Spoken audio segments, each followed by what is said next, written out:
No Slapping Up is a podcast hosted by Youth Against Gender-Based Violence, a program sponsored by ORG Education.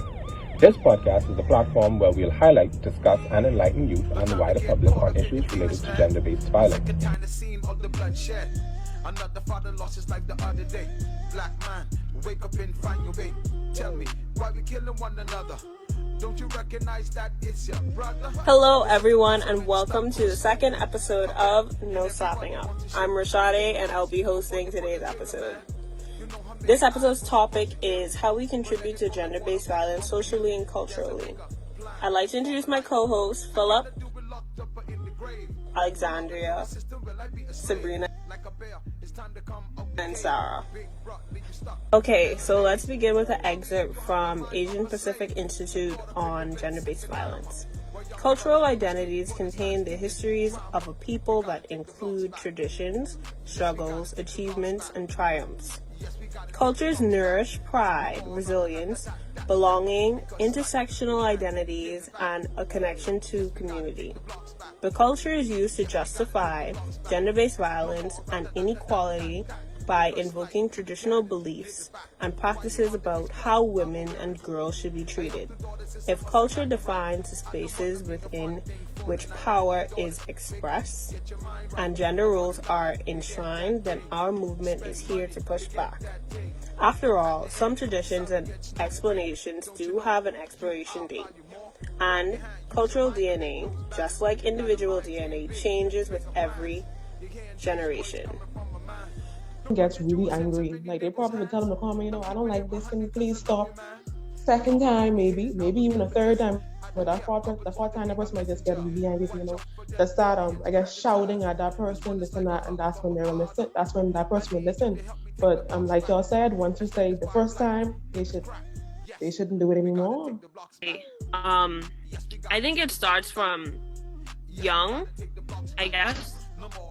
You know how within, when you were younger, maybe, I don't know if everybody else has experienced it, but when I was younger, I would see my male cousins or a few younger persons I know, little boys and stuff, women would be like, oh, this is my little boyfriend, or this is my little husband, look how cute he is, and stuff like that.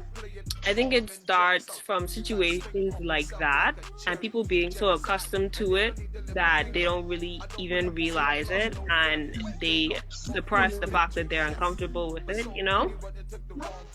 And everybody else having it.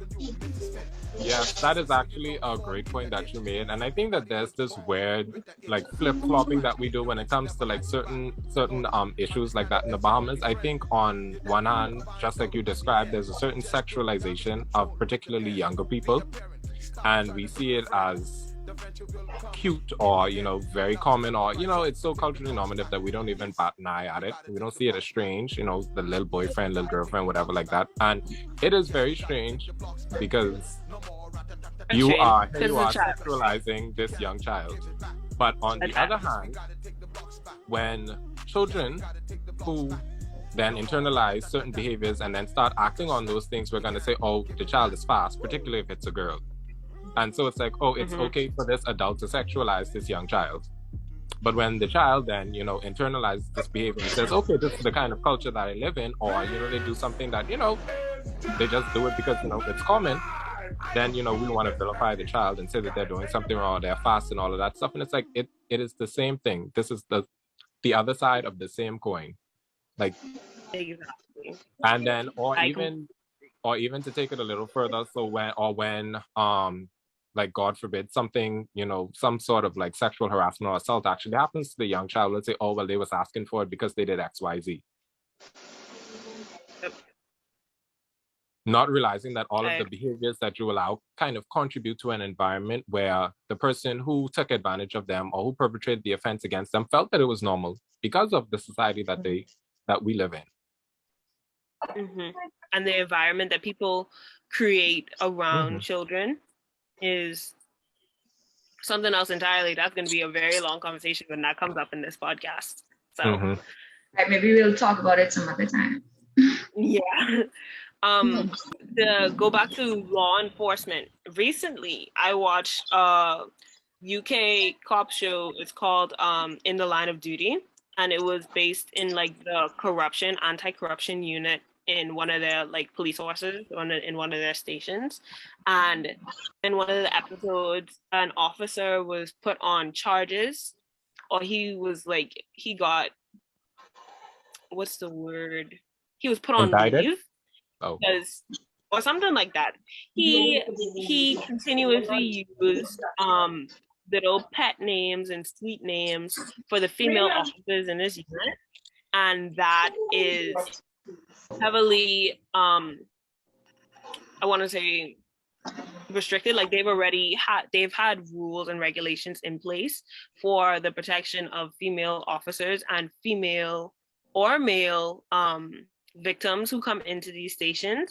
You're not allowed to use, oh sweetheart, how you doing today. You're not allowed to use those nicknames. You call these people by their names, or miss, mister, or whatever pronouns they go by, or you will get reprimanded for that. And I find it so crazy that I know that the UK and England and places like that, bigger countries, have been around longer, and they have more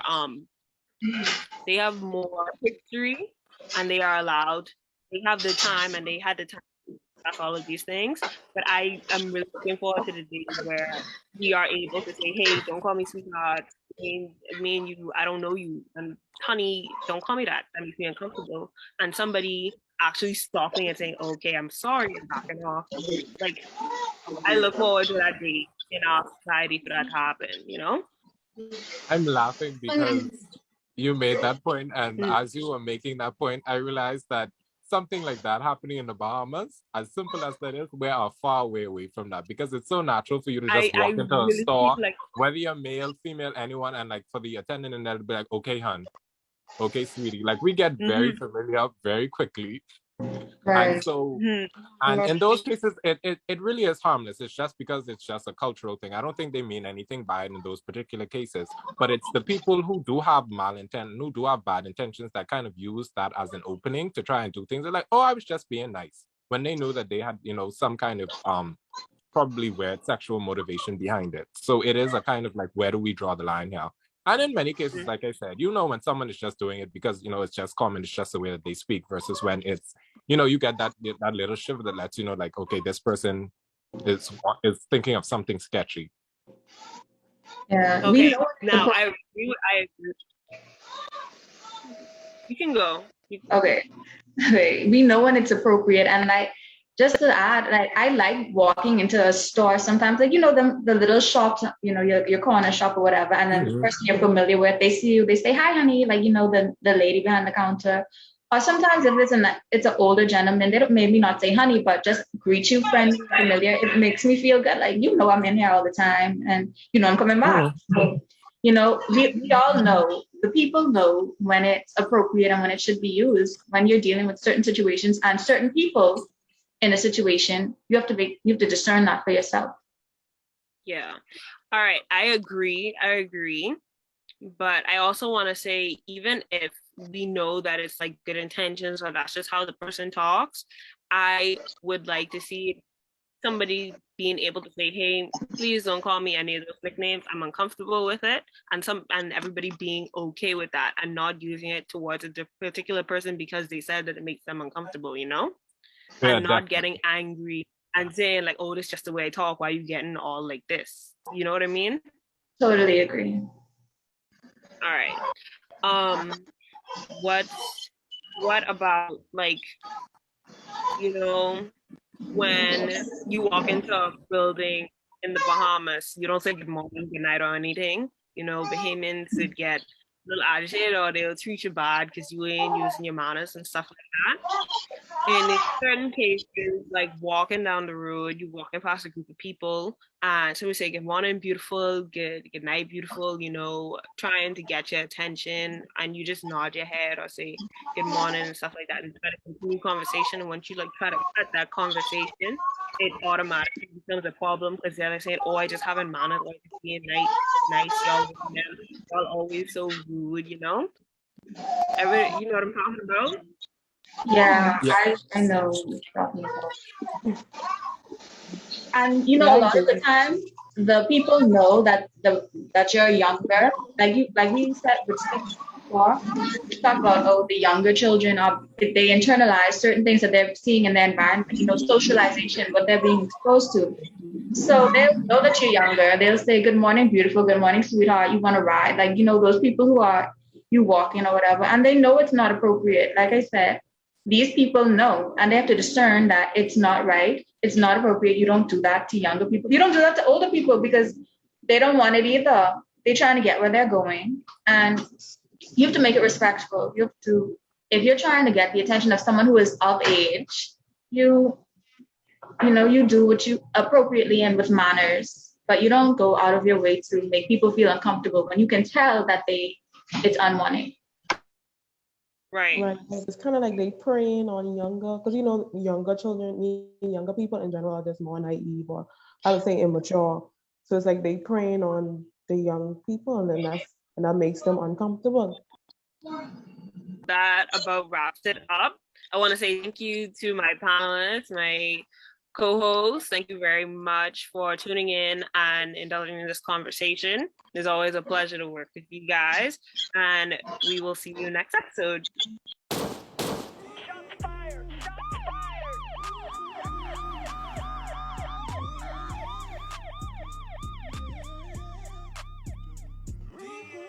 No time to get caught up in your feelings, man. I'm sick and tired of seeing all the bloodshed. Another father lost his life the other day. Black man, wake up and find your way. Tell me, why we killing one another? Don't you recognize that it's your brother? The system got so many stuck on stupid. Offend, and everybody wants to shoot. Think first before you pull the trigger, man. You know how many I was supposed to kill? But let it go like water running off a hill. There's a bigger plan for my life. I cannot do it locked up or in the grave. No longer to the system will I be a slave. Like a bear, it's time to come out the cave. Big brought leave you stuck and amazed. Only if you have the mind of a slave. Caught up in the glitz and the glamour. While young brothers on the street pulling stunts, TNT drama. We gotta take the blocks back. Yes, we gotta take the blocks back. Yes, we gotta take the blocks back. No more rat-a-tat-tat-tat-tat. Because life